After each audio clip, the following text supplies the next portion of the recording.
this series is to provide you with insight, advice from our panelists who have been there, who have seen things, and know how to do it, right? So you're in the right place. Also, we would like to provide you the opportunity to connect and network both with each other and with our panelists. So I'm going to go ahead and start with an introduction of our panelists. It won't be in order, so you're going to have to read the cards in front, and I hope they're all in order. Yeah, I did good. I don't even know who I am today. I am Jan, Environmental Studies Literature Coordinator. So we'll start with Amiel Blackman.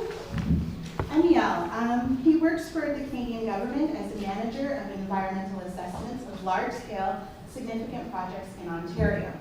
As part of that role, he is responsible for representing the Crown in consultations with potentially impacted Aboriginal groups.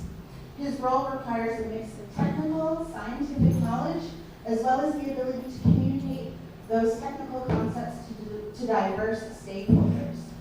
Janet Fishlock, who is on his right, your left. Dr. Fishlock is lead social development specialist with REPLAN. She has more than 20 years of experience in community organizing and development, working with both not-for-profit and private sector. Her specific areas of expertise include community consultation, engagement in cross-sector partnerships, strategic community development, managing social impact assessments, training and capability and capacity building, and resettlement planning and implementation. She's also able to work both the corporate and community level, and well-versed in international best practices around social and environmental issues. Janet is committed to assisting companies, communities, and governments to collaborate in sustainable, inclusive, and environmentally responsible development. In the spring of 2010, she was awarded the doctorate in environmental studies from Northern University. Welcome, Janet.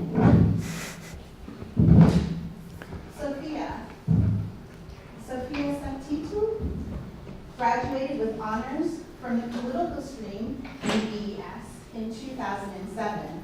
Since then, she has an exciting career working as an environmental site assessor, a project manager, and currently as an environmental project coordinator. In this short time, she has had the privilege of watching the industry change and grow, and she looks forward to what the future will hold. And on the far end there on the right, welcome William. William holds a bachelor's degree from Ryerson University in Geographic Analysis and a master's degree in Geography from York University. His specialty is GIS. Since 2009, he worked as a freelance consultant for the Culture Department of the City of Markham and has done geospatial analysis for 4DM Inc., which is an environmental consulting firm. At 4DM Inc., his projects cover subject matter ranging from hydraulical enforcement, derived data of river systems in Ontario, to cultural mapping of cultural and recreational resources of Smiths Falls, Ontario. His ability and methodological approaches has also allowed him to do proposal and report writing. I'll save the last bio for later. The way this will work is I will ask a few questions, the first two addressed to all four of you, and then I'll ask specific questions, 2 questions each to try to give time for the students to ask their questions. Does that work? If everybody's committed to a seat, I'll start. Please take a couple of minutes to introduce yourselves and briefly tell us about your role and key responsibilities within the current organization. Janet, can we start with you? I knew sitting here at the end that would happen. Well, good afternoon, and I think as Jan was saying, in the outline of who I am and kind of my background, my path to this place was not a very direct one at all. I kind of meandered all over the place. And certainly if someone had told me back in the late 80s when I graduated with my master's in social work that I would end up working in various parts of Africa with the mining sector, I would not have believed it. But that's kind of where I've arrived or where I've landed. But I think I think the journey there, even though I didn't really have this kind of intentional, well mapped out plan, has some interesting aspects to it. I think the time that I spent in the not-for-profit sector, and I think my commitment around community development and the values and kind of methodologies that I see connected to that, I continue to aspire to kind of bring to everything that I do, whether it's what I do when I'm not kind of formally working or whether I'm on a project. And I think that kind of straddling of the not-for-profit and for-profit sector and kind of having that experience has been at times really challenging to me personally and something that I've struggled with, but at other times made a lot of sense to me. I think as was said about Sonia in terms of seeing changes in the sector over time, I think because of being around for as long as I have and deciding to take myself out of kind of the working world and kind of return to academia to do my PhD was me trying to make sense of the experiences I've had and the very diversity of the experiences, to go from working in Southern Ontario with communities that are struggling with income issues, struggling to find affordable housing, struggling to find their place to take care of themselves and their families, to going in that experience, and then to be in Ghana working with communities there that are also struggling with the prospect of a major open pit mine being developed in their communities and having to move kind of because of that, and sitting and needing to go into academia and kind of re-engage with people and think through some of these personal and professional challenges that I've faced. And I think I've kind of gone a little bit around in terms of your question, Jan, and you have to stop me because I don't know I can keep going. So I'll stop. Thank you. Aniela, would you like to address the questions? If you wouldn't mind taking a few minutes to introduce yourself and briefly tell us about your role and responsibilities at the current organization. Sure. Again, my name is Amiel. I work for the Canadian Environmental Assessment Agency. That's an agency of the federal government. And I've been there for about 3 odd years, and before that I was with other departments in the federal government for about 4 or 5 years before that. And what's really interesting about my job is that I'm in one of very few federal jobs, at least, where we're outward facing. I don't know too many other people in the federal government, but I know a lot of people in private industry. Basically, our job is when we get a project proposal for a large-scale mine in Ontario, or a major redevelopment of the highway system, or a 200 megawatt, which hasn't happened yet, but a 200 megawatt hydro dam or something like that in Ontario. We come in, and our role at the Canadian Environmental Assessment Agency is twofold. One is to evaluate the projects, and once the analysis is over, to help the minister make a decision as to whether or not these projects, including mitigation, will have significant adverse environmental effects. And the other part is to represent the Crown. As many of you probably know through your studies, Section 35 of the Constitution provides that the Crown has a duty to consult with affected Aboriginal communities. That includes First Nations, the Inuit and the Métis. In Ontario context, that's just First Nations and the Métis.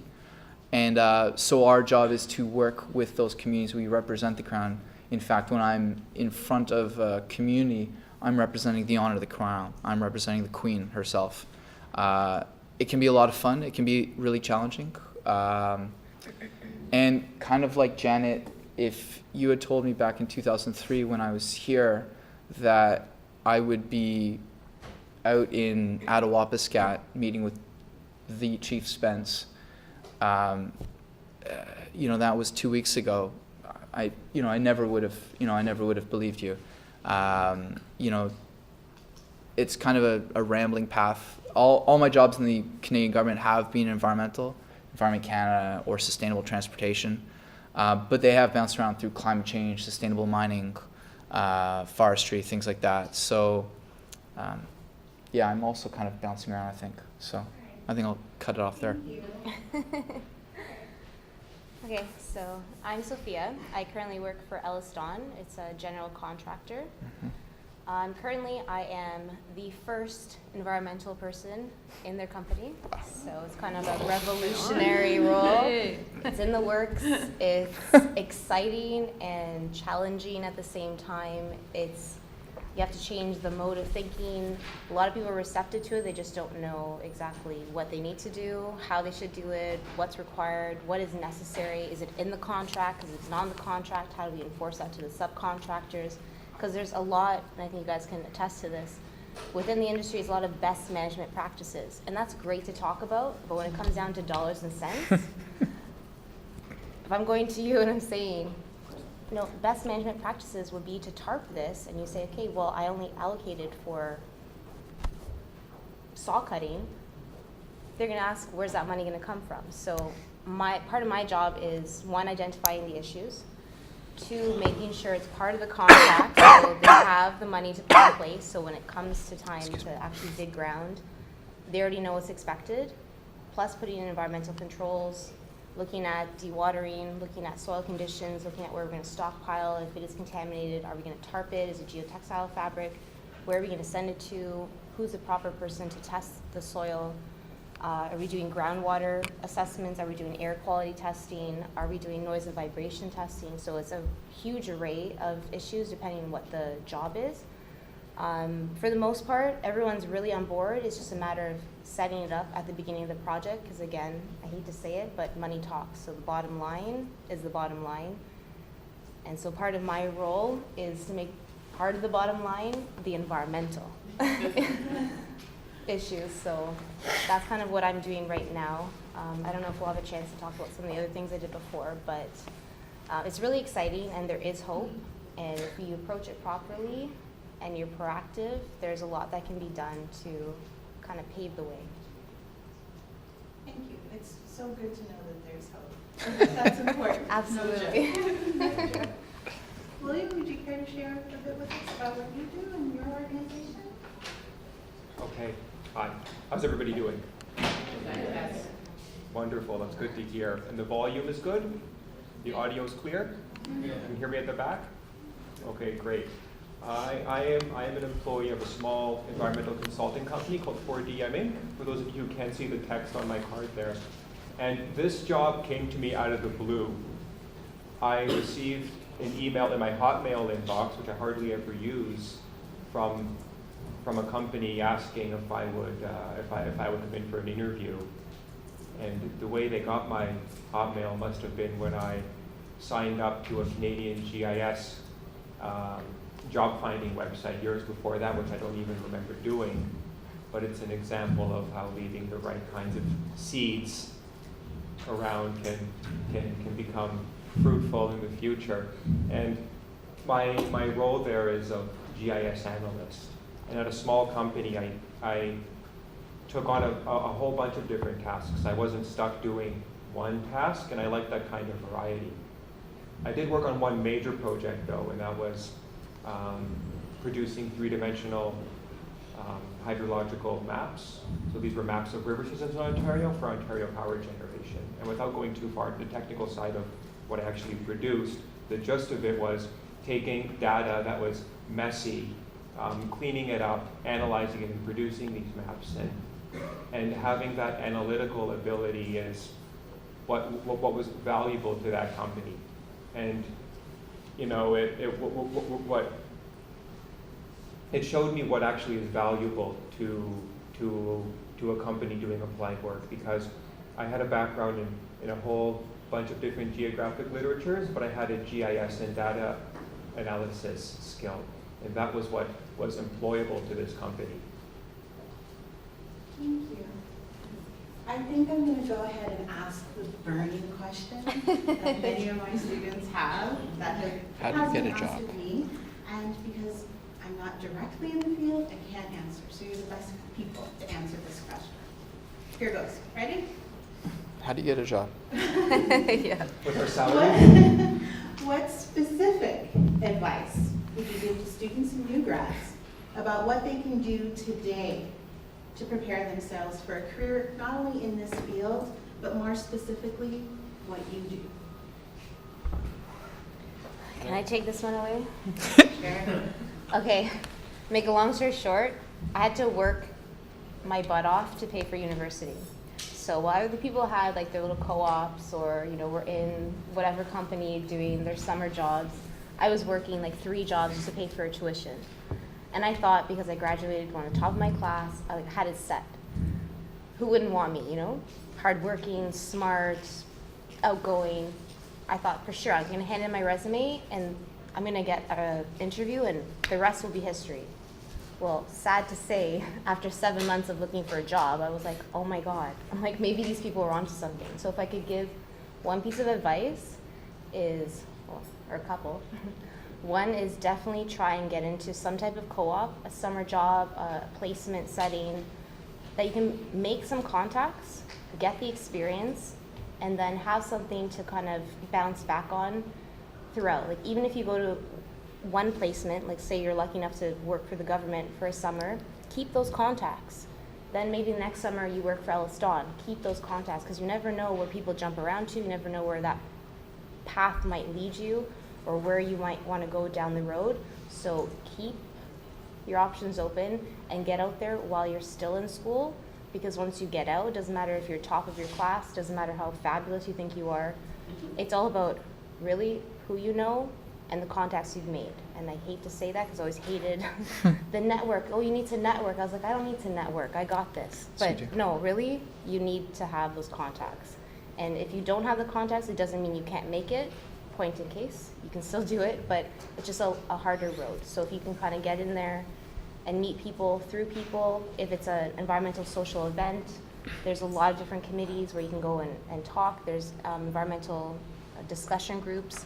You can go there and meet people who are from 50 to 60 to 25 to 30. It doesn't matter. It's all about what you're interested in. So I would highly suggest you get out there, get out of your comfort zone. I'm pretty shy myself, so that's kind of why I never did that stuff, but it does help in the end. So that would be my tidbit of advice. Sophia, could you please let them know that I didn't tell you to say the first part about the co-op? Oh, well, no offense to BS, but like I don't think there was that option when I graduated, and I don't know if there is now, but maybe that's something we need to look at. A year and a half old. So Like Ellis Dawn takes on people all the time, from BIM to sustainable buildings departments to marketing to legal departments, human resources. So environmental is still new, so hopefully if I can pave the way, then I can take you guys on. But yeah, I mean, explore your options. It doesn't hurt to knock on a door. Thank you. William, you had something burning, and then Janet? Yeah, I'd like to reinforce that. Exploit your social and family networks, and if you have professional networks, exploit those networks.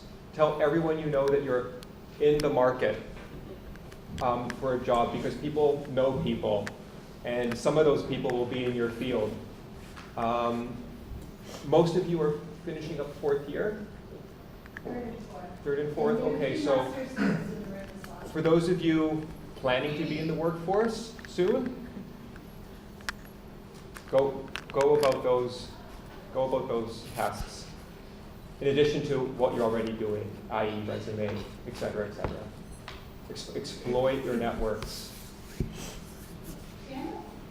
Yeah, I was just going to go sideways. I mean, I didn't really introduce the company that I work with right now very well in my opening meandering. But Replan, there's actually like 3 sister firms: Regional Architects, Planning Alliance, and Replan. We're about 100 people who are a mix of different disciplines. So we have social types like myself, engineers, planners, architects,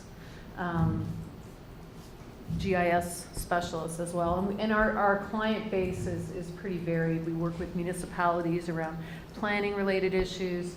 We work with private sector developers around subdivision planning and community planning and neighborhood, regional planning. Replan is where we house our mining, oil, and gas work. So it's an organization of people that have grown very much over time and grown as the complexity of the environmental and I guess, the whole business sector and our interest in environmental and social issues has evolved. And I would agree that contacts is really important. I know for myself, there were people that I met in my own life journey who I said, you know what, I'm really going to make an extra effort to keep in touch with those people, because I think we share some interesting and similar perspectives. I admire them as mentors, as people that have inspired or enlightened me in some way, and so I'm going to make sure I keep in touch with those people, because those relationships, I think, are going to help me in my kind of life path, and at various points have either brought opportunities my way, or brought opportunities to our company, but also have kind of supported me. When I first started working with a mining company, I was in West Africa at a time when internet didn't exist, and I did a lot of writing, actual handwriting and letters, where, yeah, I know, isn't it bizarre? I don't even know how to write anymore. My writing is so scrawled and crazy. But I used to do a lot of writing. Some of it I never even sent to them, but to those people saying, I'm struggling with this issue, and here are the options as I see it. And they were a real source of support when I would come back on my time off to kind of process some of the issues I was facing, and they became kind of my informal network. So that's important. I know that when I think about where our company is at, and certainly we have grown very quickly over the last few years, but our business is kind of this roller coaster ride. There are particular points during the year when you've got so many things happening and so many projects, and you're scrambling and looking for people, and then in that Christmas and post-Christmas kind of period where suddenly everybody's like, well, we're not going to quite make a decision, or we're our financial year's coming up, we have this, and so suddenly you're on the downswing of the roller coaster, you're going to come up. So we're always looking at the pool of people that we might draw on for different projects. And I guess it's partly understanding yourself, what you're interested in, although as I said, my meandering career, I didn't really plan it all out.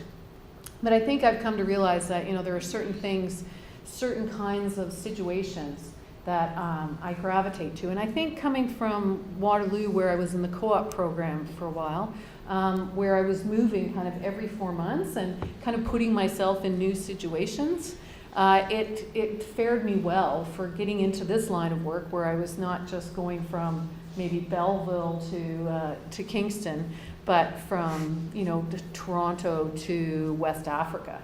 So I got used to that feeling of, oh my God, this is scary. This is a new place, new people, new dynamics.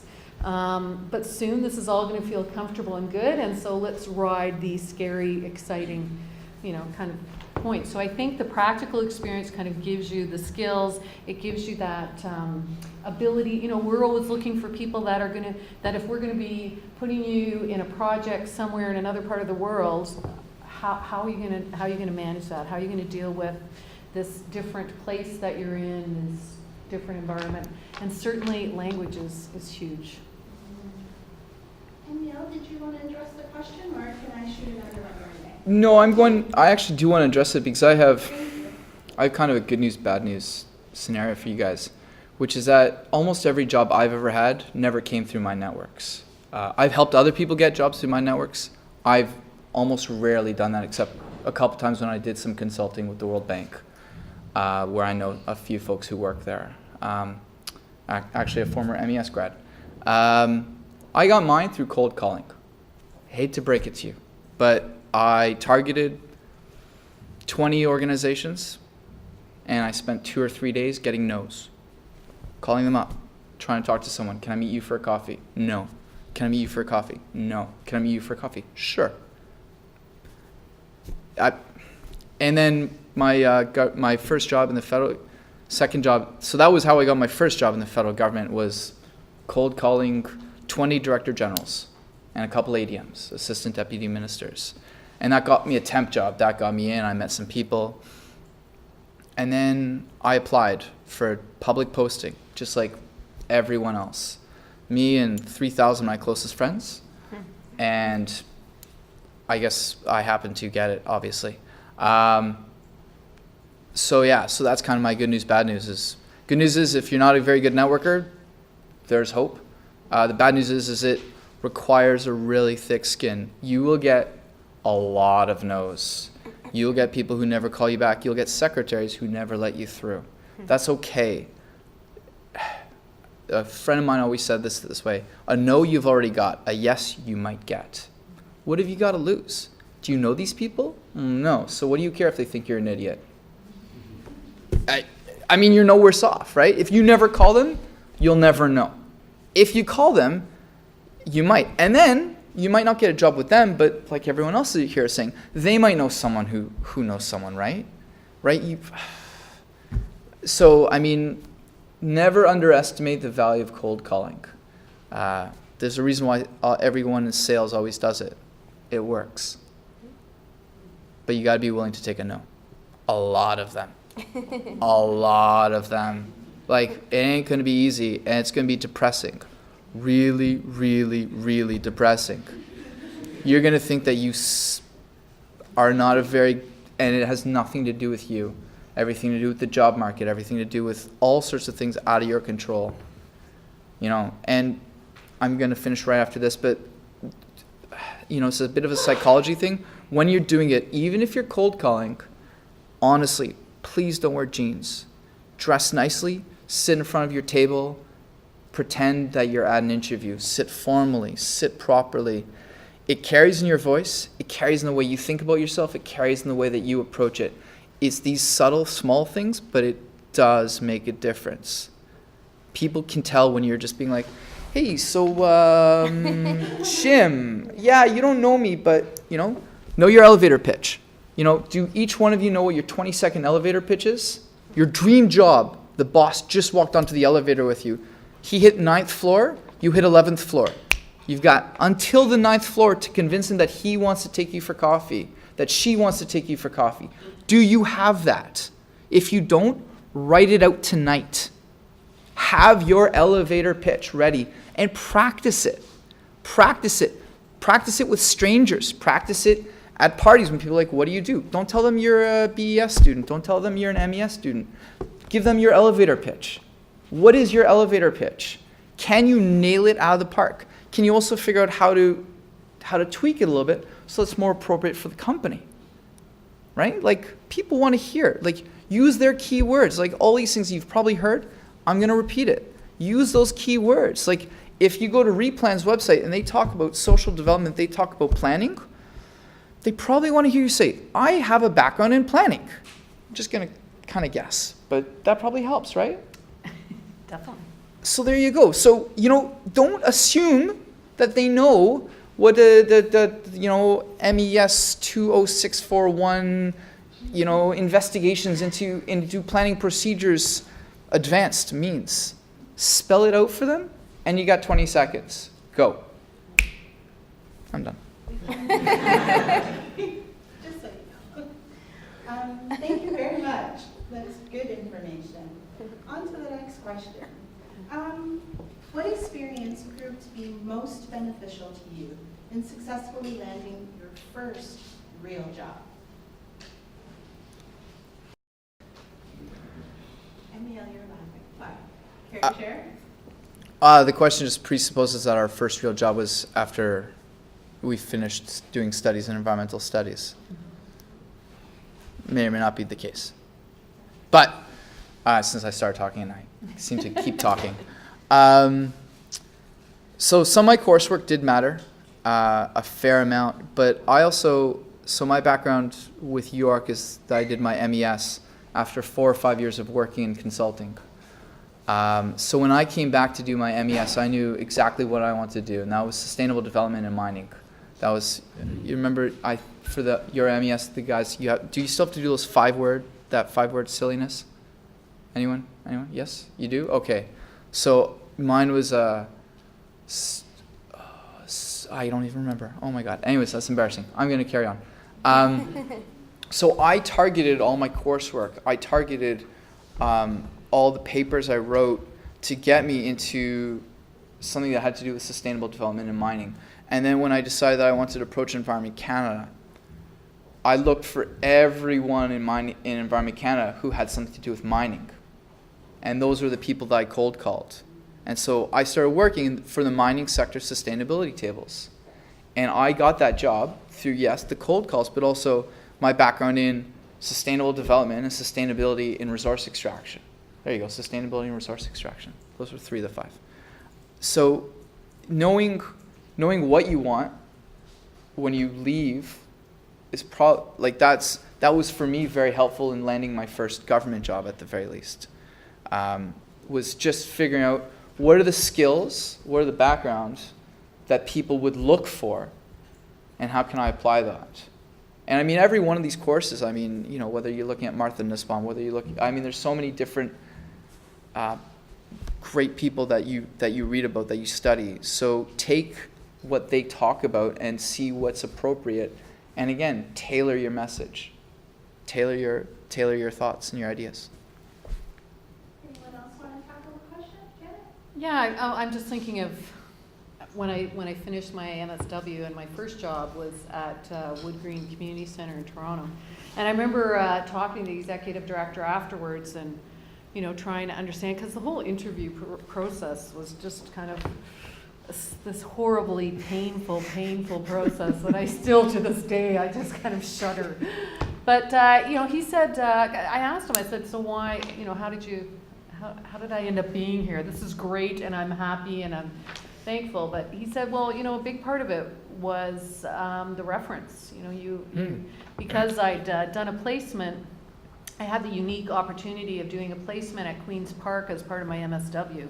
And so I worked with them and did some really interesting things where we were looking at investigating the other side of Ontario, which is the less well-to-do side of Ontario, and trying to bring poverty issues to the fore. And the member of provincial parliament that I worked with, you know, was a really interesting person, and I just was very, very lucky to have had this incredible experience working with him. And I guess the feeling was mutual, and so he gave me a really good reference. And, you know, I remember Brian saying that was a big part of it. You know, you brought it together too. You were completely hopeless in the interview, but yeah, that was a big part of it. So, you know, I think looking at your experiences in the summer and getting those people to back you up, I think that's important. And I know that, you know, in looking at hiring where I am now, you know, I think we all understand that in the moment, you know, it can be a nerve-wracking experience. And I know that in the moment I've been kind of blown away by somebody, and then later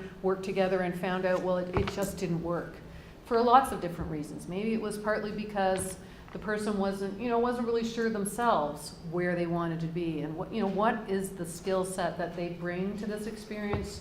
Where do they see themselves? Where's their comfort level? You know, I'm 50, and I'm still finding out things about myself and recognizing situations and going, I felt really, really good in that situation. Like, I am a problem-solving person, right? I'm good at, you know, in a situation, things are crazy, a project's being derailed, there's a lot going on, you know, you throw me into that situation, and I work together with people, and we figure out a way, you know, out of the craziness into the light kind of thing.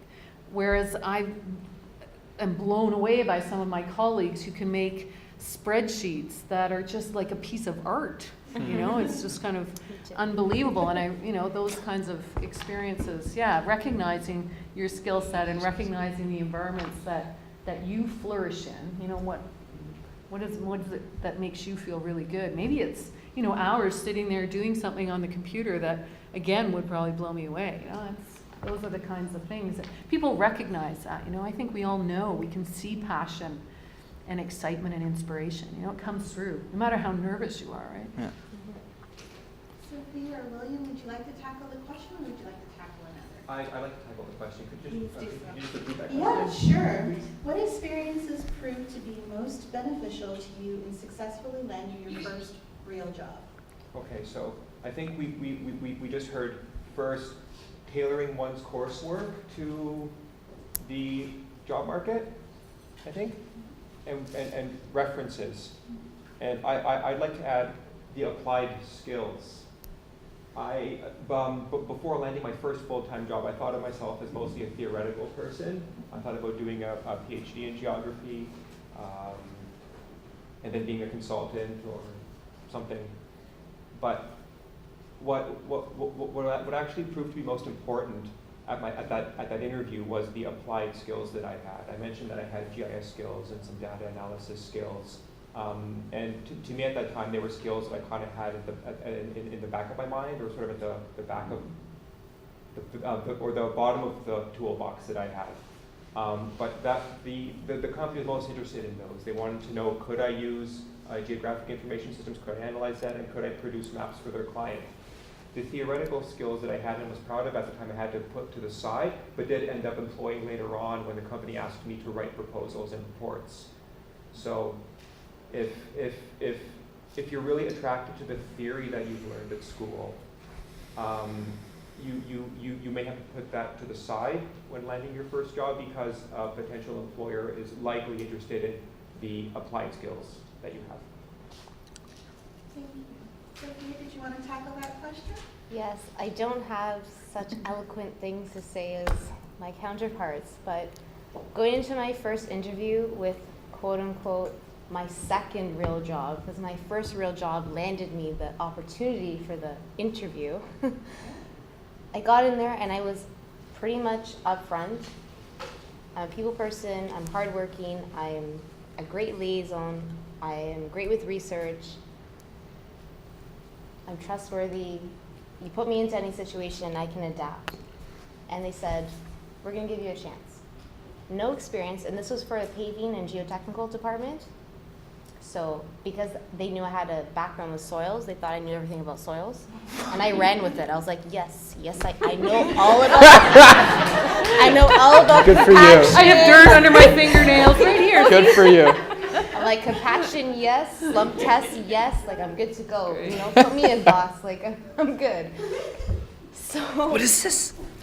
we take the tour of like the company, and it's like, oh, Sophia, she's gonna be the new project manager, and I'm all like, yes, I am. And like, I go home and I'm like, Project manager. what is a slump test? Like, I have no idea what this means. That's But like, you great. have to sell yourself, not to the extent where your company is going to be Yeah. discouraged or you're just going to get fired. You have to have some basis, but sell yourself and learn quickly. Stretch. Preferably before you start the first day. But from there, get yourself in the door. They obviously saw something that they thought I was coachable.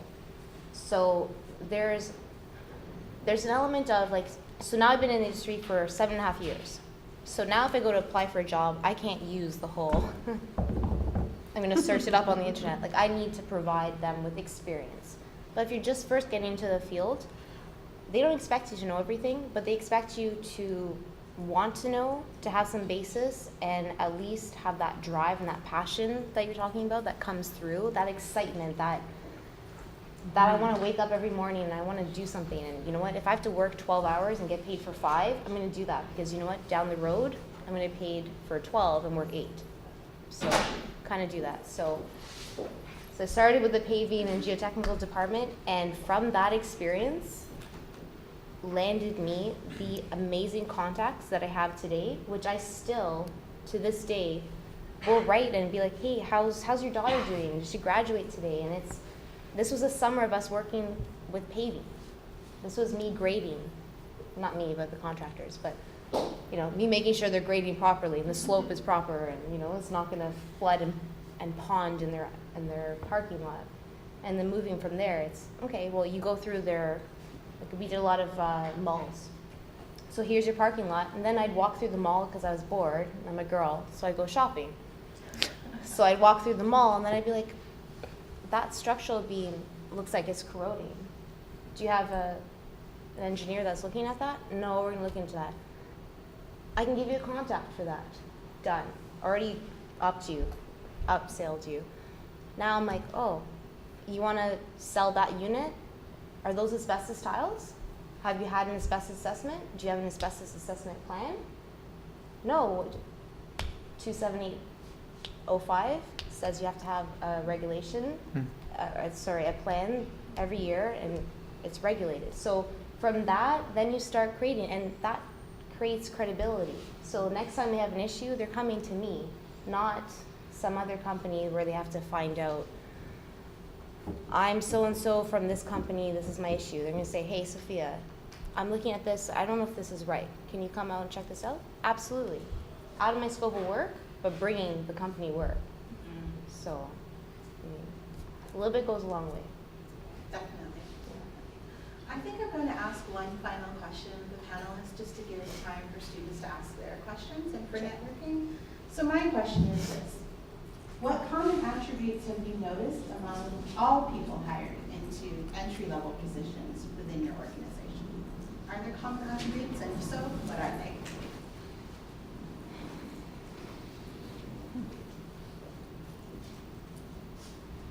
And by attributes, what do you mean? Well, you told us about your tenacity in finding a job, and I'm just wondering what sort of similar attributes worthwhile to getting in at your company. It depends who you're talking to. Some people like the uppity go-getter. Other guys and girls who are management don't want that. They want to know credentials. What have you done in school? What can you provide? So it really just depends on who you're kind of dealing with. I think you can never go wrong with the attitude of you're willing to learn, I'm open, I'm honest. This is what I do know, this is what I'm willing to do, and I'm willing to put in that extra mile. So I don't think you can ever go wrong with that. You might not get the job, but you can never be faulted for that attitude.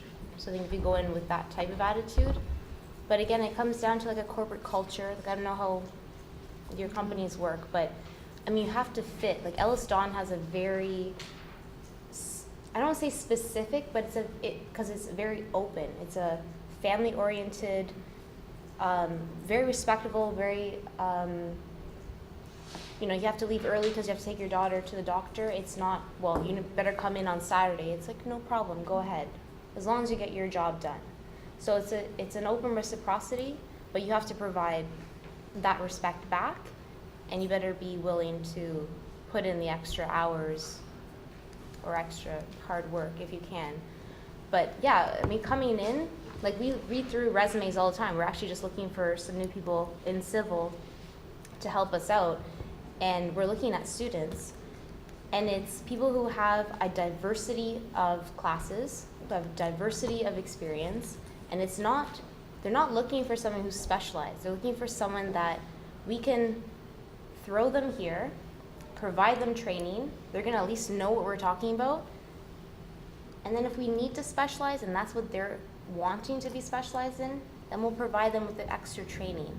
It's what you wanna do, but you have to have that well-grounded knowledge, and a willingness to learn, and a willingness to have humility. You don't know everything. You're 25. You haven't been there. You haven't done that. But knowing when to ask questions, I think, is huge, and not being afraid to ask those questions, and not feeling like you know it all, because you don't. Even though, I'll be the first one to say I thought I did.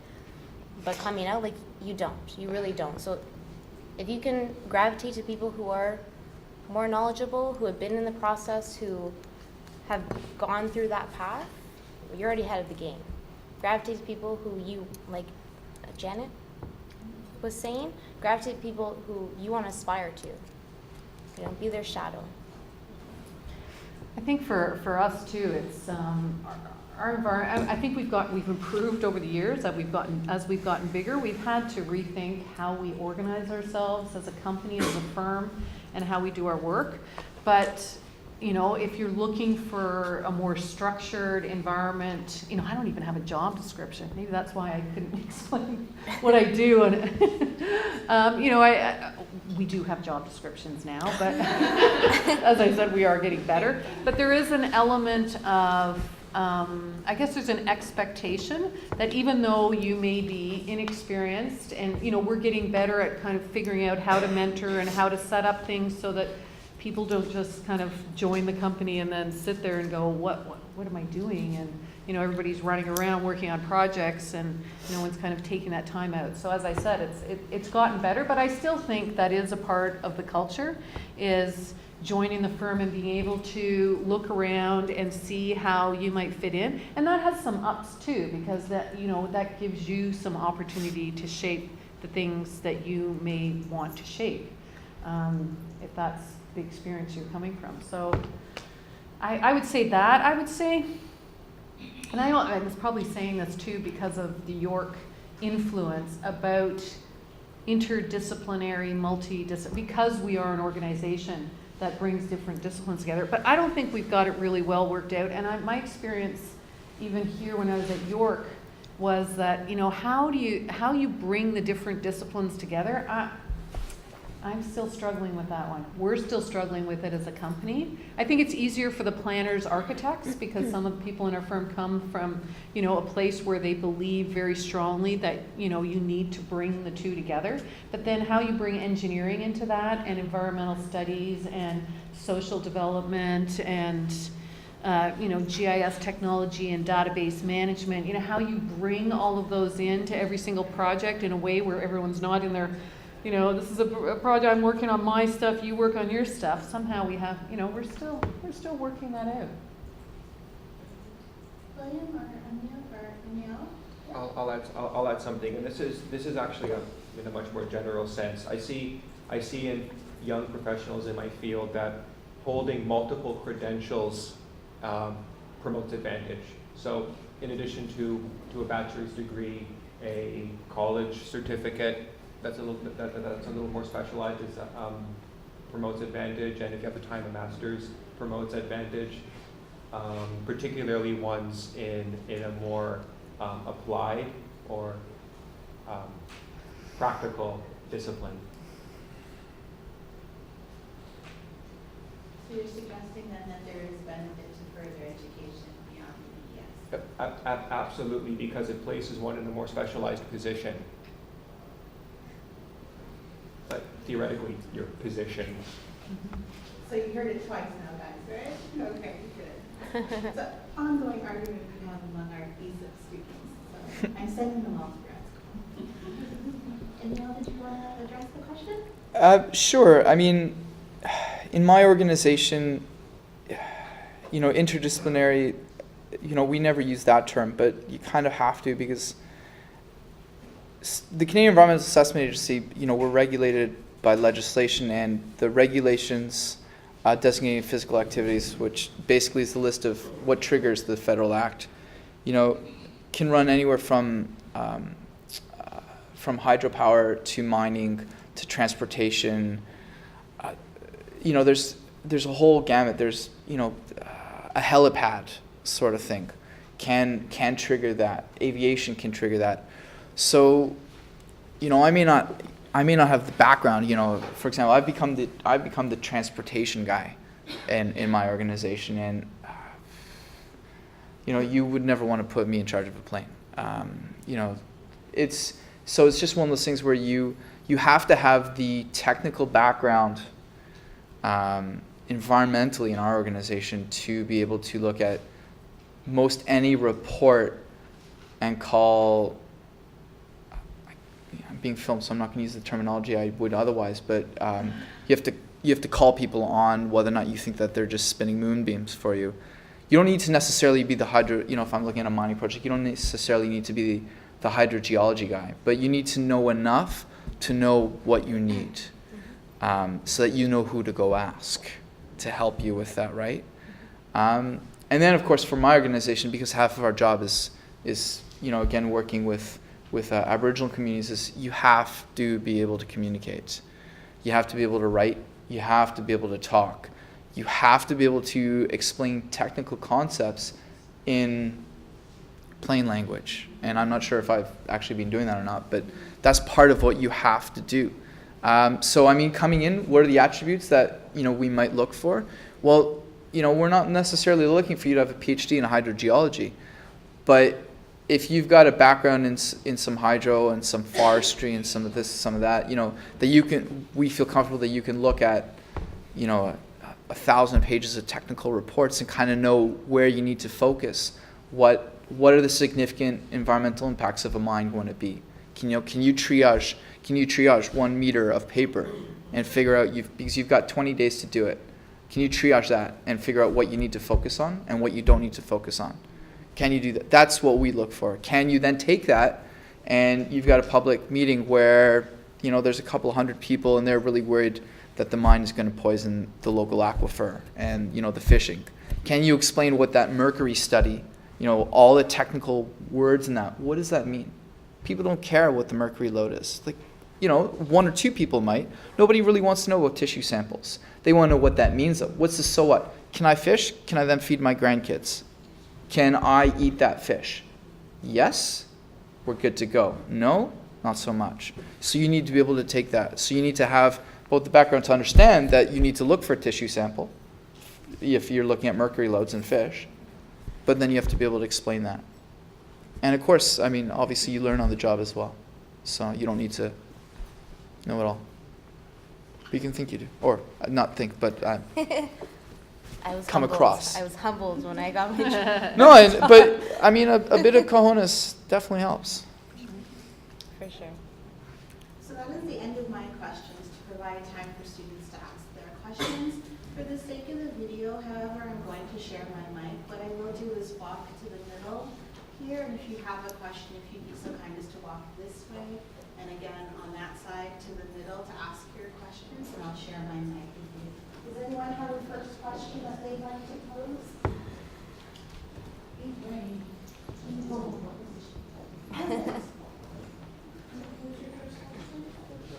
Just turn across. Maybe to the mic quicker. You're in trouble now, you know that, right?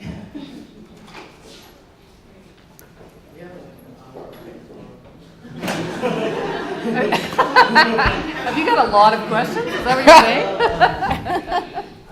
I want to make sure, because my question is kind of like sort of to all of you, and me seeing learning, and if it feels irrelevant to most of you guys, I'm sorry. I felt that since most of us are in the eating-based program, it's not, for most of us, it's not much about a career as opposed to a passion or something that drives us to do something for the environment for the most part. I'll kind of tell you a little bit of my story just to make give the personal perspective, and then ask you a question. And it might seem like it's going nowhere, but I promise you, I'm making the question as I go, but I'll arrive at some point. I love the Where's journey. my coffee? This is a journey. Coffee. I love it. Let me get comfortable. It's All part right. of the environment. I have an engineering diploma, and I'm a mature student out here.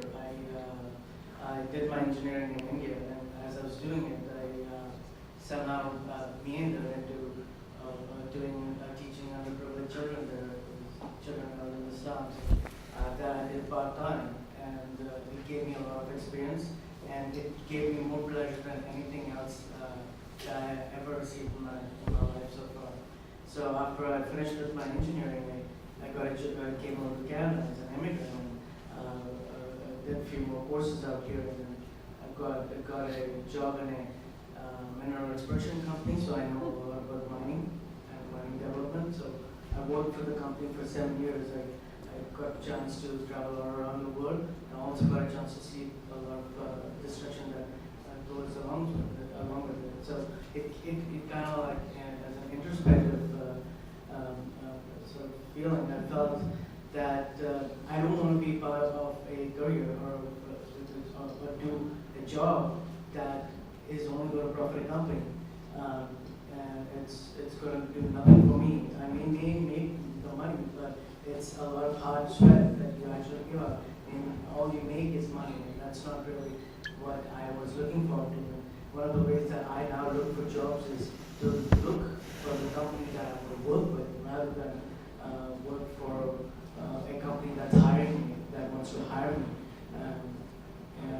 And I felt very strongly that I wanted to sort of sideline the question to William for everyone to answer, is that like I felt that having that technical skill advantage which I had as an engineer didn't really do me no good, because I saw in a company, because I was part of the phase when the recession was taking place, I saw that the first line of people who get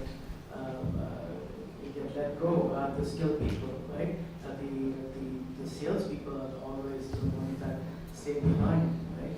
So that's something that I've decided to stay away from. And this course offers GIS. I personally decided not to do that because I don't want to be streamlined as a skills person, because then the company will hire me just as a skilled guy. So you're the GIS guy, but you will never be management stuff, right? But that's just an afterthought of that's. Sure. Yeah. Okay, I think I can tease the question out of that. Could you maybe just reiterate, like in a few words, directly what the question is? Sure, Brent. It's like, did you find? I guess it's more personal. So did you find that a GIS skill, within the company, you feel sidelined to just one department, and you find yourself going to no growth? Sorry, to what? To no growth. To no growth? Well, Within the company. It's a function of the size of my company being so small. I don't see any room for growth at its current size. I actually, in fact, right now surplus. Okay. I don't think that answers the question though. Could you maybe say something to just prompt a response to that? To prompt a better response? I guess I was just trying to make a comment rather than really direct a question. It's just a personal feeling that I felt that having a skill really does not. I guess if I can, Well, if I can interject here a little Yeah. bit, because what resonates for me is what I think I hear you saying is that the meaning, it's great to have good technical skills, but how are they being used, and is my work meaningful, and is it a part of helping to shape a better world for all of us, not just a certain group of people? And that question resonates for me. I mean, it's why I came back to do my PhD, because I wanted to check in with myself and create some space where I could think about how I see my practice as a community development person and how I see it altered when I wanted to think about doing community development work in a not-for-profit environment and doing community development work in a for-profit environment, and how was my practice and my values and kind of my being changing or altered or being influenced by the environment in which I'm working and how I'm applying my skill set, So I think those are, I don't have any magic answers for that. I guess I hear what you're saying, and I agree. It's an issue for me as well, and it's something I have to check in with myself on every project I work in. And I guess part of it is I realize that in working with the mining sector, there is a whole continuum of thinking and perspectives. And in the communities that are affected by mining, as well as the wider international community, there's people that are skeptical or have concerns around mining, and they come into it and they're asking the questions, am I going to be able to fish? What does this mean for my family? Am I going to get a job? How is this going to change our world, my community world, my family's world? And there are people that very adamantly from the outset see it as not the way to go, are resistant. And then there are all sorts of people with different perspectives in between all of that. And I think all of those perspectives have been very important in the changes that have happened over time. There is a lot more. It's not perfect, and it's got more ways to go, but there's a lot more accountability, a lot more attention, a lot more public scrutiny, a lot more demands for better environmental and social performances of companies. And I think when I wake up in any one day and I don't have that ongoing struggle and I'm not always asking myself a question, that's when I need to be worried. I think if you're always asking yourself that and checking in with yourself and talking with other people about that is important. Thank you, Kim. I just wanted to quickly say something. There will be companies who do work for which you could employ yourself and feel spiritually fulfilled for. You're in the right discipline. Yes. So sweet that you want to. Yeah, I just kind of wanted to touch upon what both of these lovely people are saying. I mean, if you look at me, I'm the first person in a construction company that's enforcing environmental laws. It's not that they haven't done it before, it's just now it's more regimented. It's, beginning of pipe, not end of pipe. So you might be specialized in something. I don't want to say I'm specialized in anything, but I know a little bit about a little bit. So I can offer some advice. And there's value in that because down the road, someone's going to need to know something you know that they don't. So if you can market yourself that they need to know that, you already have the game. And when it comes to the environment, it's almost like safety. 20 years ago, putting a hard hat on was a joke. Now it's mandatory. So I look at it as covering a catch basin with felt fabric, geotextile fabric, whatever, will be a joke if you don't do it, opposed to if you do it. So it's just, you need to lead the way. So if it's whatever your specialties is, if that's your passion, live it, love it, keep learning it, and implement it. And it might be an uphill battle, which is what I'm dealing with, but it's worth it down the line. Well said. I just want to let everyone know, if you could kindly keep your questions brief so that everyone has an opportunity to ask the questions, and so that you can also have time to network after. Jan, I just, Yeah, hang on. That's really not what I was asking. Jan, the other thing I wanted, which William touched on right at the end of his first answer, which I think a lot of people may not have caught, but if you're skilled and you you have a very technical or minor specialized skill set, you work in a small company, you're going to do everything. I'm one of 6 project managers across all of Ontario. Trust me, I do a lot of different things, some of which when I first get the project on my desk, I'm like, You're doing me. that's exactly what I just did. But so like, don't worry. Like if you have that GIS specialty, yeah, that's what may shoehorn you in the door. But then when Janet gets the project that requires someone to get out in front of the community, and you're the only person who's in the office, guess what? You're packing your bags. So don't discount leveraging that specialization, which will then allow you to get the generalization. As for hiring mature students, again, I'm going to use because I'm the public service. The public service has hiring rules, and I'm going to be honest with you. Age has nothing to do with it. It would be very illegal for us to hire someone based on their age. Now, would we look at the fact that someone's applying for this position and they have 15 years of experience that's relevant? Oh yeah, of course. So having that experience and having that ability to kind of leverage your other experiences and things like that is only beneficial. Like that's being a mature student, I think, is a positive aspect, not a negative.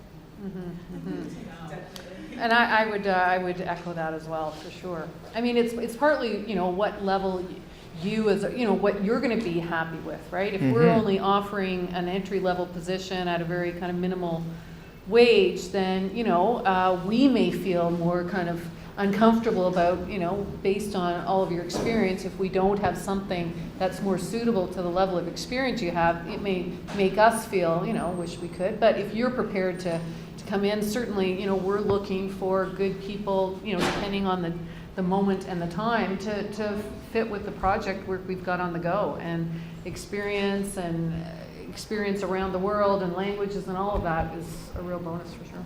Thank you very much. Hi. Can you talk louder?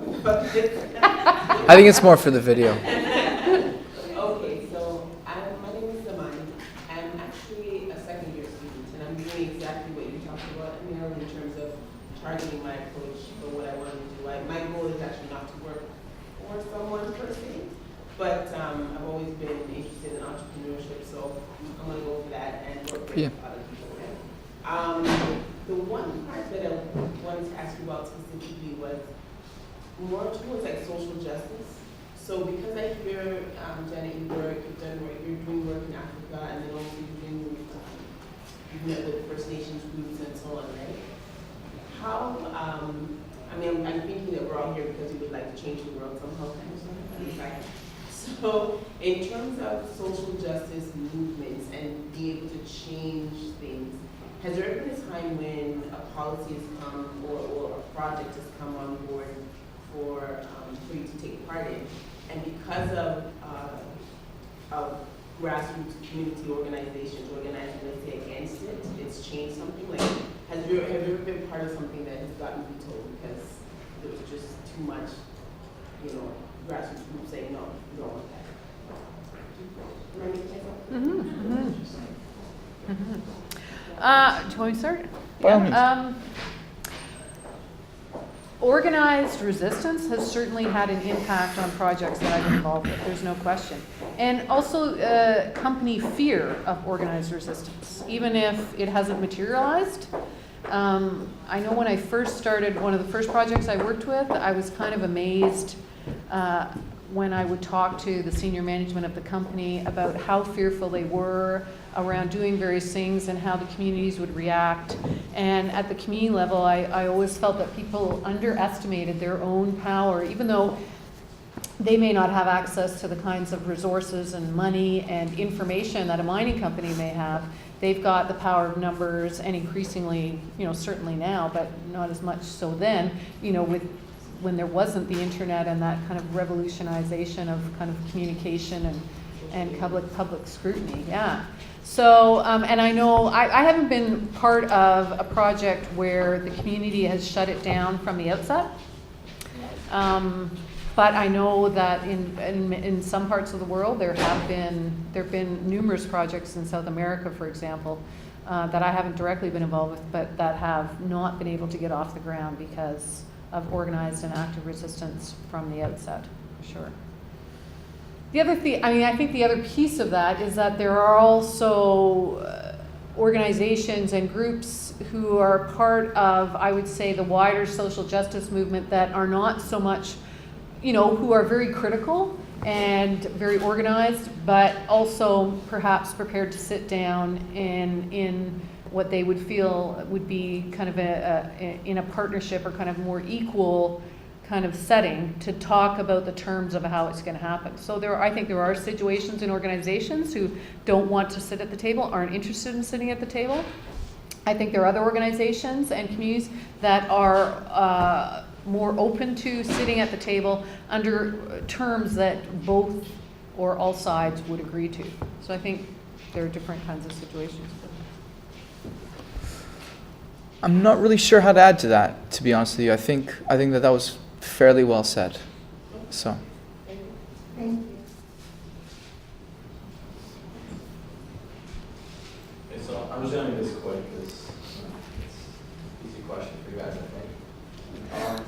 Those are always the hardest. Is putting myself forward by going up personally and even like you said, calling the employers or the hiring managers, saying who I am, does that place me closer to getting an interview than possibly someone who may have better experience than me, a better resume, a better cover letter, but doesn't go out and do the same thing as I am? One word answer, maybe.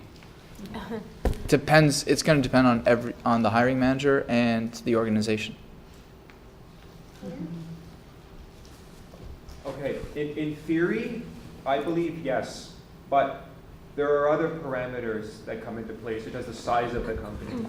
I myself am currently doing this, so I think I have some recent experience that I can share. It's hard to do that at larger companies. At a larger company, you're often going to walk right into a sterile room with a single gatekeeper at the desk who can't really help you. They'll be nice to you. Usually they'll be nice to you. Sometimes they're not, but they'll usually be nice to you right off the bat and will be happy to accept your resume. Fine. At a smaller company, you can often walk right in and speak to somebody who's important. 2 weeks ago, I walked into a GIS company and spoke with 2 managers. So That looked good, and that's something that's still that's still in the process. So I think that in theory, yes, it's better, it helps, and it promotes advantage, but there are other parameters that you have to consider. If I may, so when I graduated, you know, on the top of the pedestal, so I thought, it took me 7 months to actually finally get the job I thought I wanted.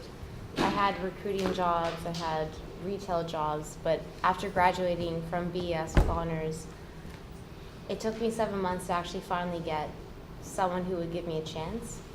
So what I did in those 7 months though was every internet site, any place that would accept my resume, I would wait literally in the waiting room. Oh, the CEO is going to come out in 20 minutes, and I'd sit there 2 hours with my resume, and I'm like, oh, maybe I should have actually found out his name first. And so I went through the process. So, kind of what Emil was saying. Thank you. It never hurts. Explore your options. Exhaust every option. If knocking the door gets you the job, or Awesome. posting your resume on Monster gets you the job, whatever you need to do it. And keep doing it and don't give up. I know it sounds so cliche, but like really, like honestly, you will get that in. And it might be you sitting in a waiting room with someone who knows someone else and is waiting here for 5 hours, you know? I got my first job because I worked for a recruiting company. Go figure. Recruiting. I'm like, I'm looking for a job and I'm getting other people jobs. You know, like, so that I was smart. I had a list of all the companies who were hiring. So when I was done work, I was like, hello, Mr. blah, blah, blah. Here's my resume. And that's how it kind of snowballed. So you do what you got to do. I'm telling you. You know, it's not a conflict of interest. So. Just really quickly, you'll feel better about yourself getting out of the house and doing that. But I would just say that you know, the other piece of it too is that, you know, it's not only to have a thick skin and kind of get used to saying no, as Emil was saying kind of at the outset, but also recognize that there's a timing element to it, certainly from our company's point of view. You know, it could just luck out that somebody emails me or phones and we're kind of desperately looking for somebody who has experience in Armenia or, you know, whatever it is, right? And this person, I mean, it can be very, very coincidental.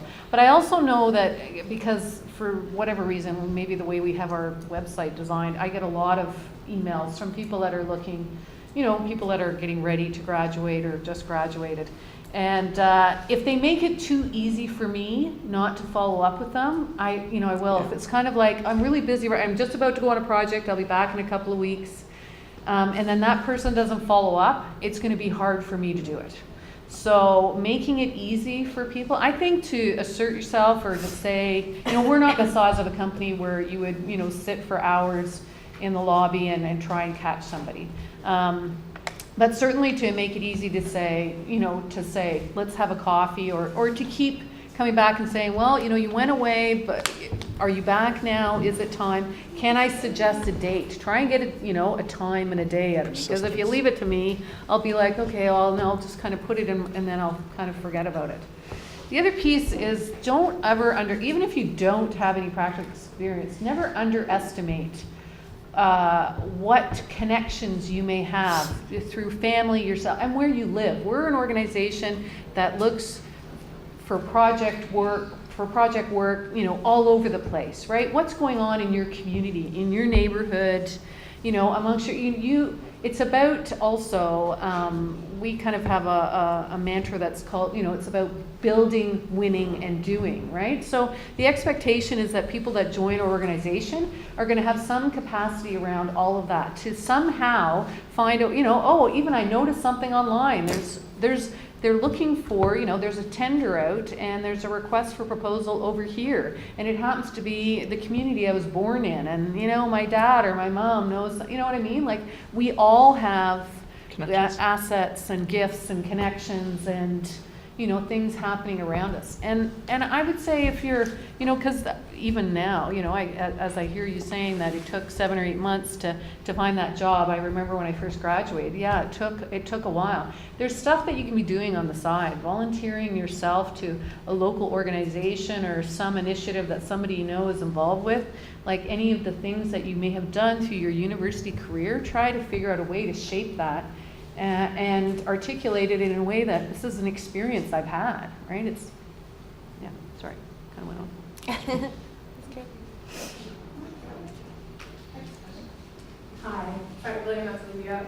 My name is Olivia. I'm a recent graduate. Like Sophie, I did graduate in the politics stream. I did a double major in law and society. I did think that I was it. I was on top. I did my 2 degrees. I did all this stuff. I did extracurricular, and I also had to work obviously like everybody else to put yourself through school. But getting out there, I graduated about a year ago, and it's just like I'm still grasping onto that goal of working within my field, but I haven't gotten there yet. And like Lily, you've all brought it up in terms of having technical skills. I thought my technical skill was analytical, so I can take large amounts of information and kind of dumb it down. But when it comes to working, it's like, sorry, I don't have GIS, I don't have like all these technical skills like soil samples, and I don't even know what else would be on the posting. So now I find, and hopefully I'm speaking for people in this room, where you have your undergraduate degree and you're deciding whether or which direction you want to take in further your education. Is it better to almost take a technical route, like going to college and getting a college degree? Or in my case, I was thinking of going to law school. Is that really where our industry is going? Or do I really need to get the technical skills down for me to solidify as my future and longevity in the industry? Yeah. It's a hard one. To each his own, to be honest.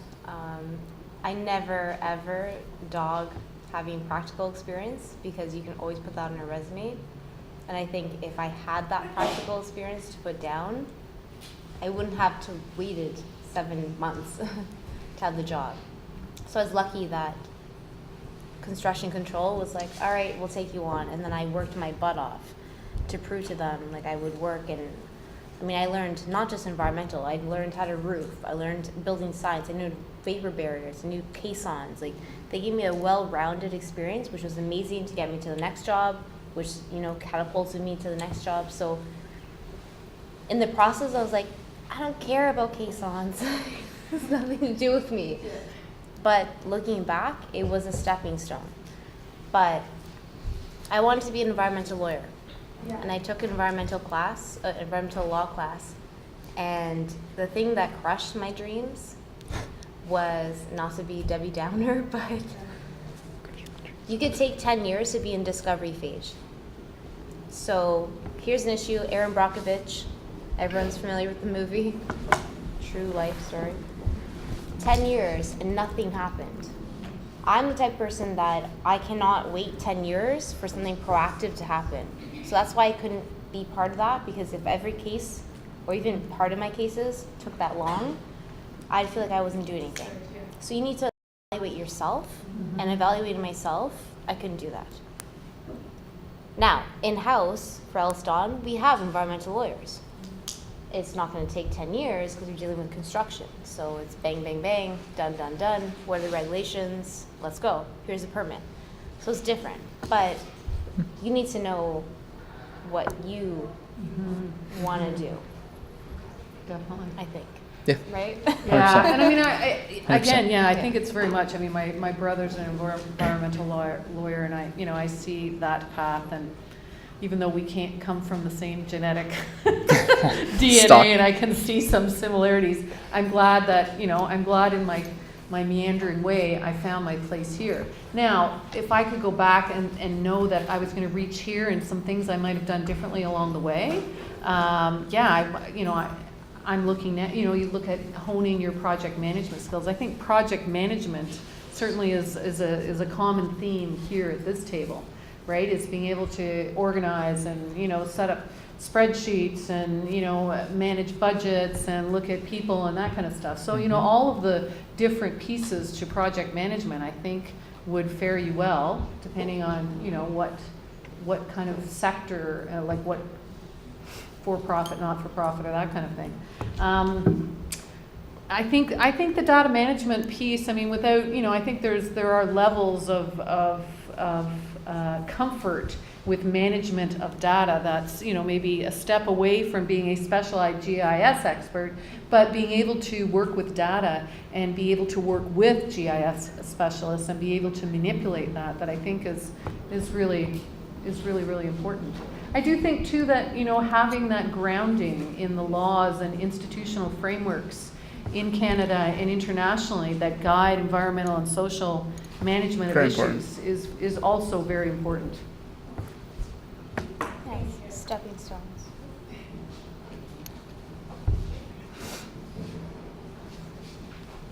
Hi guys, first off I'd like to thank you for taking the time out to come and give us all your lovely advice. The question that I have is more so directed towards Sophia, but I'll gladly take any advice that anybody has on me.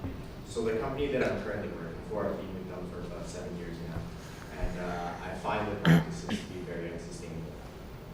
As much as I'd like to move up in the company, I don't want to continue working for them unless I can contribute to the sustainability of the company. So my question to you is, how do you overcome internal resistance in your company to sustainability when there's the bottom line of the dollar value? To be honest, I'm still trying to work that out. I had a huge discussion with my boss and the top management guys who are on different sites, so superintendents for a few of our different, like I work for the civil department, so some of the guys, and they're not against moving forward, but what I was saying before is it has to be part of that contract to begin with. It can't be we're gonna price XYZ and then I come in and I'm like, you know, waste diversion, $20,000. I'm like, well, that's $20,000 worth of my profits you're taking. So those need to be kind of factored in before we set out the tenders or put towards our sub-trades, because we're mostly GCs, so we sub-trade everything out. But it's a difficult road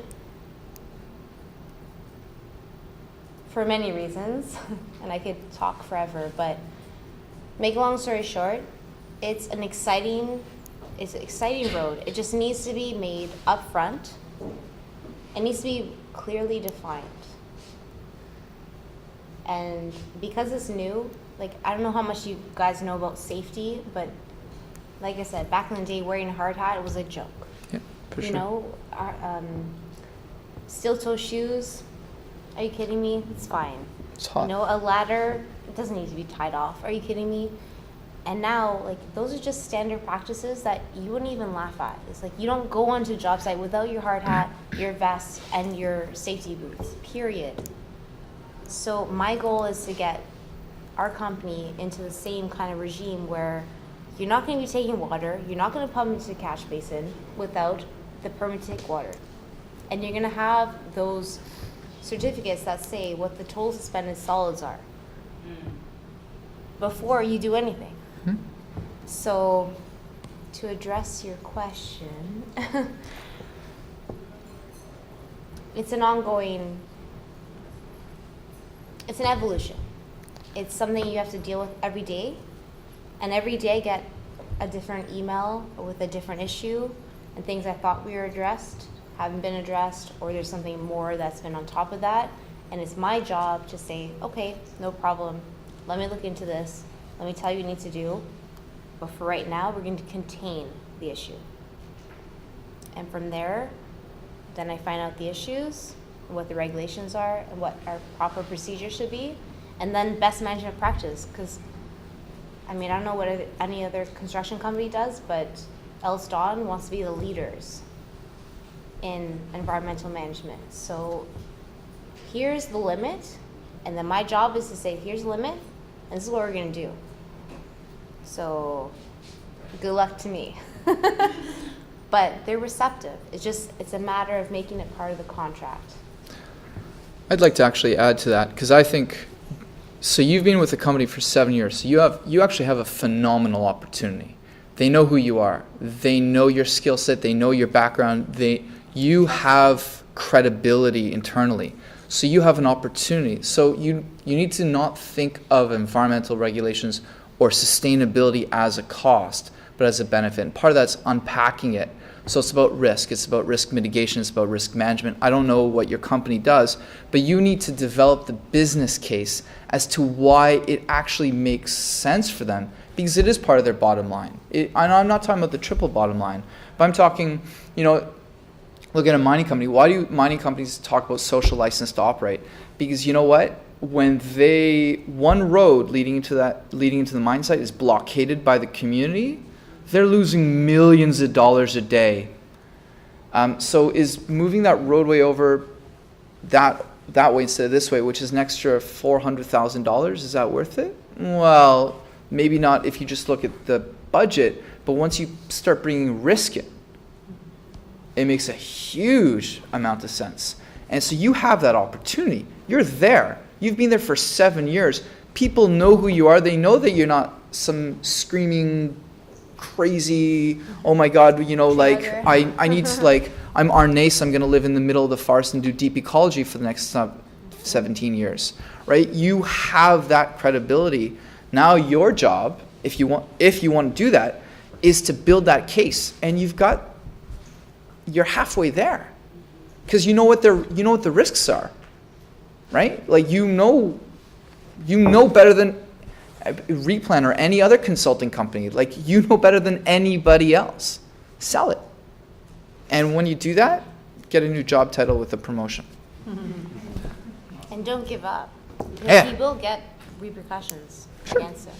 And I guess that's what you have to assess for yourself. Are you prepared to go down that route, right? Do you want to capitalize on the 7 years you got there? Do you see the potential? I mean, there's, as much as I agree with what you've painted, there's still the politics of a place which we don't know. So maybe there are politics of a place where, if you think about it and apply the research skills you've used here in university on yourself and your own company and say, okay, how would if this was a case study that I was working on, what would I do, right? And then assess the extent to which, okay, so if I were to put a presentation together to the senior decision makers within the organization to say, look, I think these are the kinds of directions we need to be going in. Here's my suggestions for how I think we can change.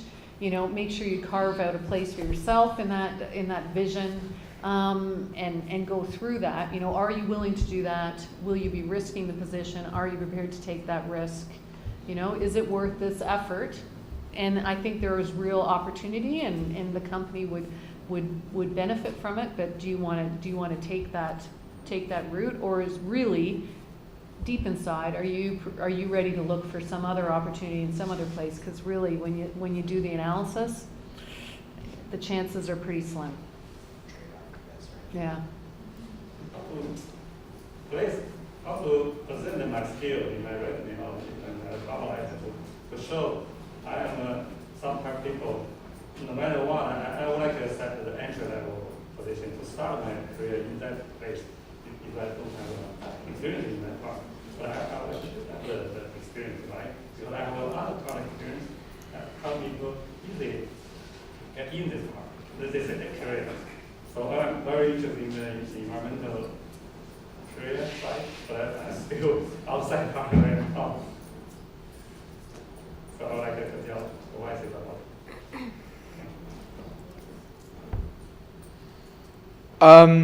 Well, I think from what I heard from what you said, I actually think that instead of talking to me, you should actually be talking to Jan. Because what you're basically saying is you have a lot of experience, and you have a lot of experience in different areas, but you're having a difficult time in demonstrating that to potential employers in a way that makes you attractive to them. And if that's the case, then the Career Center and their resume writing and their cover letter groups, that's going to be much more helpful. in helping you present yourself and your experience in the best way. I mean, part of that, of course, is you have to do the research and know what the keywords are and utilize those keywords. As for having a difficult time, yeah, it's tough right now. I know even the Canadian Environmental Assessment Agency, it's difficult. They just closed an office. Our Prairie office is now closed, so there's 6 or 7 people just like me who are looking for work. Yeah, I mean, you guys read the paper. I mean, public servants are being cut. I mean, Government jobs, yeah. Government jobs? It's a tough area. It's tough. I mean, look at CETA, just, I don't know what Yeah. it means in terms of people. Oh, but there's gonna be job cuts. There's a lot going on. Maybe. But I mean, I heard you say that your experience is very specific around air quality, right? The air quality is, yeah, but currently I'm going to broadline. You're going to broaden Yeah, it. Yeah. I've done that part already. So I try to use my experience to apply to the industry. Mhm. Like the consulting companies, they need an air quality specialist or Mhm. engineer to do the air quality assessment. Right. Impact assessment. They're working on that area. Yeah, I mean, our firm, what we do is partner with kind of strictly environmental firms, right? So we'll do the social impact assessment, the resettlement planning, all of the other kind of social housing planning related impacts that a company may have. But in terms of kind of traditional environmental issues like soil and flora and fauna and air and all those other parts, we will partner with firms like ERM or Golder or others who have whole departments of specialists who are soil specialists, and air quality specialists, and water specialists, and so we'll partner with them and together work with it. So it's harder for me to kind of comment on those kind of that environmental piece, but yeah. Okay, I'll say something quickly. This may seem simple, but using the web and one site in particular, LinkedIn, search companies whose work combines your fields, and can continue to do so, and perhaps build a spreadsheet of these companies who do work combining. But still, we have to thank you for showing us how to overcome some of the obstacles, right? The ebbs and the flows. And I'm hoping that the information was very valuable to you today. If you'll join me in thanking our guests for being here today.